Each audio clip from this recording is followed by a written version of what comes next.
Khon Kaen Province is located in northeastern Thailand. Along with other cities in the country such as Chiang Mai, Songkhla, Nakhon Ratchasima and Udon Thani, Khon Kaen is one of the key cities in Thailand's socio-economic development program. Khao Suan Kwang District, situated in the northwest of Khon Kaen Province, is rich in natural resources. Its economy is primarily based on agriculture, making it a significant agricultural production area in northeastern Thailand. In 2017, a newlywed couple resided in Khao Suan Kwang District. The wife, Warisara Klinjui, was 23 years old, young, beautiful and friendly. Her husband, Sakchai Bafthongdee, aged 38, was a talented and wealthy construction contractor. After their marriage, they enjoyed a very happy time together. Although Sakchai often had to travel for work, he always spent a lot of time with his wife whenever he returned home. Their relationship was sweet, and they were regarded as an admirable model couple. However, in the spring of 2017, an unexpected tragedy struck their family. Let's go back to May 25, 2017, to understand the details of the event. That day was a Thursday. In the morning, a farmer was diligently picking mushrooms in a forest in Khao Suan Kwang District. He ran an eco-tourism farm and wanted to prepare a special dish for his guests. Mushrooms typically grow in low bushes and damp, dry grass. At that time, he was intently searching for mushrooms in the forest. While searching, he suddenly saw 3 large metal sheets on a pile of dry grass in the distance. Based on his previous experience, he knew that the environment under the metal sheets was damp, ideal for mushroom growth. So, he decided to go over and check. As he approached, a strong, foul smell permeated the air. He tried to hold his breath and slowly lifted the metal sheet with his hand. Beneath it was a shallow hole containing 2 plastic barrels. The intense stench continued to emanate from the barrels. Out of curiosity, he took out a black plastic bag from one of the barrels to see what was inside. When he opened the bag, he was shocked to find dismembered human body parts. Terrified, he ran away and quickly called the police. Upon receiving the report, the police immediately arrived at the scene and cordoned off the entire area. They examined the site and retrieved 2 severed torsos from the plastic barrels. Forensic examination later confirmed that the body parts belonged to a woman. The victim had been cut in half at the waist, her arms were severed, and her internal organs were missing. There were signs of struggle on her body, no evidence of sexual assault, and deep strangulation marks on her neck. The cause of death was determined to be strangulation, with the time of death estimated between May 23 and May 24, 2017. Although the body had begun to decompose significantly, it was still recognizable that the victim was a beautiful woman with a slender figure. The police took the victim's fingerprints and used the distinctive butterfly tattoo on her body to investigate recent missing persons. That evening, the police finally identified the woman from the missing persons list. Her name was Warisara Klinjui, a 23-year-old bar hostess. Her mother had reported her missing the day before. Warisara had married just 3 months before the incident. Her marriage was reportedly very peaceful and happy. She was well liked and had no known enemies. However, upon deeper investigation, the police discovered some surprising details. Warisara's job as a bar hostess involved engaging customers to encourage them to spend money. But her work was also tied to prostitution. She had physical contact with customers and even engaged in intimate transactions. She had a private clientele and was involved with multiple men and women. Even after getting married, she did not remain faithful and continued a close relationship with another woman known as Ms. B. The police then identified 2 main suspects. The first suspect was Warisara's husband, Sakchai. The police speculated that he might have discovered her infidelity and killed her out of anger. The second suspect was Ms. B, Warisara's lover. They thought that Ms. B might have been unhappy with Warisara's marriage and decided to act. The police quickly started investigating both individuals. Meanwhile, the media sensationalized the case, labeling it a lesbian love triangle and extensively covering it, which drew widespread attention in Thailand. Ms. B was the first to be questioned by the police. She stated, "I couldn't reach Warisara since the night of May 22, 2017. On May 24, 2017, I called Warisara's mother to ask about her, but her mother said that Sakchai had been on a business trip since May 20, 2017, and Warisara didn't go with him. After learning this, I suspected that Warisara was missing and asked her mother to report it to the police." During the interrogation, Ms. B was very cooperative and provided a solid alibi, thus she was ruled out as a suspect. She believed that Sakchai was the main suspect, suggesting that he had discovered his wife's affair and faked a business trip to mislead everyone. After killing her, he then went to the actual work site to establish an alibi. Upon hearing about his wife's murder, Sakchai immediately returned home. He told the police, "I left for a business trip on May 20, 2017, and only returned upon hearing about my wife's death. I only learned about her infidelity from the news. I was shocked to discover her betrayal and had no prior knowledge of it." The police quickly obtained surveillance footage from Sakchai's workplace.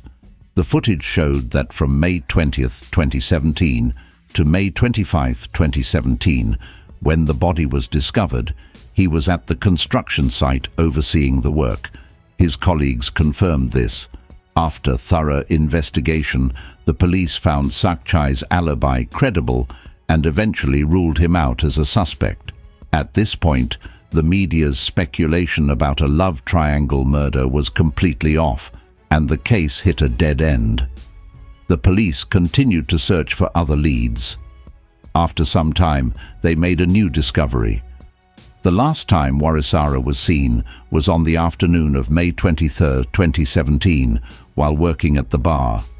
According to surveillance cameras at a nearby convenience store and ATM, that evening, Warisara used the ATM and then got into a car with a man before leaving. Fortunately, the surveillance cameras captured the man's face and the car's license plate. Through facial recognition, the man was identified as Wasin Nampom, a 22-year-old married man who also worked at the bar with Warisara. The car's license plate was traced to a rental car, and they were headed toward the border. Wasin became a primary suspect in the case, and a nationwide arrest warrant was issued for him. On May 27, 2017, Wasin and his wife, Jidarat Promkhun, 21, were arrested. The police found Warisara's phone in Jidarat's bag, which they were preparing to sell. Wasin admitted his involvement in the crime, but claimed, "My wife is not involved. She was only responsible for disposing of the victim's personal belongings." The real culprits are 3 other women who also worked at the bar. The police took him to the crime scene to reenact the events, and combined with other evidence, the whole case was revealed. The main perpetrator of the crime was identified as Priyanuch Nonwangchai, 25, a colleague of the victim and also a hostess at the bar. She was active on social media, flaunting luxury items and portraying herself as a wealthy socialite. In reality, she came from an unhappy family in Khon Kaen Province and had dropped out of school early to work. After saving a significant amount of money, she underwent cosmetic surgery. With her new, more attractive appearance, she secretly engaged in prostitution and streamed adult content online to earn extra income, which was a stark contrast to the image she projected on social media. Despite appearing close, Priyanuch and Warisara had a falling out a year earlier. Warisara owed Priyanuch 40,000 baht, around 1 to 200, but had not repaid the debt over the year for various reasons. They had numerous arguments over this. During this time, Priyanuch's boyfriend was arrested for drug trafficking. Priyanuch was upset and suspected that Warisara had reported her boyfriend to the police. To exact revenge, she enlisted her accomplices, Kawita Rachada, 25, and Apiwan Satayabundit, 28. They contacted Wasin, who also worked at the bar, and asked him to pretend to introduce a client to lure Warisara out and then get her into the car. The plan went smoothly, and Warisara unsuspectingly got into the car. However, upon seeing the three women led by Priyanuch inside, she immediately sensed something was wrong and tried to escape, but was overpowered. They then threatened, taunted, and brutally beat Warisara. She struggled unsuccessfully and angrily shouted, "If I survive, I won't spare you. I will take all of your lives." Initially, Priyanuch and her friends only intended to teach Warisara a lesson, but after hearing her sharp threats, they couldn't control their emotions. Meanwhile, Wasin, who was driving, egged them on, saying, "Better to kill by mistake than to let her go. We have to finish this." Priyanuch fiercely strangled Warisara with a plastic bag, while the other two held her down until she stopped moving. Upon realizing Warisara was dead, they showed no remorse or fear, but instead planned how to dispose of the body. They bought a saw, plastic barrels, black garbage bags, and 3 large metal sheets. Wasin drove to a nearby eco-tourism farm and temporarily rented a room there. They dismembered Warisara's body, wrapped it in garbage bags, and placed it in the plastic barrels. After completing this, they went to a remote forest, dug a shallow hole, and discarded the barrels, covering them with the metal sheets. After finishing these tasks, the 4 of them planned their escape. Wasin took his wife to Laos and instructed her to find an opportunity to dispose of Warisara's phone and other belongings. Meanwhile, the 3 women drove for 11 hours and fled to Myanmar. After Wasin's confession, the police sealed off the border area, restricting movement in and out, and issued a nationwide manhunt for the 3 women. Thai police also contacted Myanmar authorities for assistance in the investigation. In the following days, the case dominated the front pages of major media outlets. For a short time, Priyanuch, the ringleader, became a nationwide sensation in Thailand, earning the nickname Sweet Killer. Despite the widespread warrants, the 3 women seemed unconcerned about escaping. Instead, they posted selfies and updates about their lives online. Their brazen behavior was seen as a taunt to the police, and Priyanuch's confident, nonchalant demeanor in the photos garnered her a large online following. Over time, public opinion on the 3 female killers became highly polarized. Many young people began to idolize Priyanuch, with her fashion choices becoming highly sought after and her style widely emulated. Everything about her suddenly became a strong fashion trend. However, many others believed the crime had caused serious societal harm and that they should face severe punishment as a deterrent. In an interview, Priyanuch's sister expressed hope that her sister would soon surrender to the police, stating, "No matter how serious the situation, there's no need to worry too much because family is always here." A week after the incident, with coordinated efforts from Thai and Myanmar police, the whereabouts of the 3 women were discovered. They were in Tachi Lake, a border town in southeastern Myanmar. Surveillance cameras from a clothing store in the town clearly captured their images. They did not conceal their identities, appearing openly in public places and strolling around calmly. Upon receiving the tip, the police quickly moved to the area and prepared for a comprehensive search.